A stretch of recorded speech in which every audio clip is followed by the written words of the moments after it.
Welcome to the Tech Egg. Don't get scrambled. Enjoy the video. You start by locking in the data snapshot.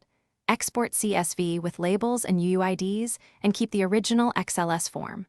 Once done, create a working copy named data raw yimmed. CSV so you can always revert. Open the CSV in a lightweight viewer or a notebook. Avoid directly editing the raw export. Make sure you note the form version and submission count because later filters depend on those values. This establishes a reproducible baseline before any transformation or deletion occurs. Now you perform the core cleaning, normalize formats and decode choices. Convert dates to ISO format and ensure decimals use dots consistently.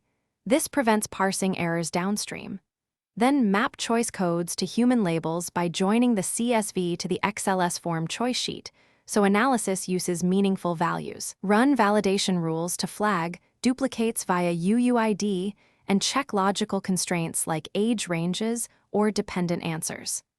Once flagged, annotate records with a status column for follow-up rather than deleting immediately. Finish by applying corrections only to the working copy, then produce a change log documenting each transformation. Export data clean yimmed. CSV. Generate summary statistics and pull a QA sample of 5 to 10% of records to manually verify edits. Once satisfied, you can re-import corrected data to your analysis pipeline or share the cleaned CSV.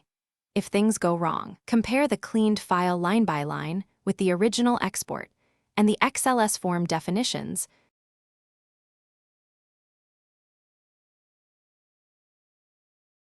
Thanks for watching. Consider subscribing if I helped unscramble your problems.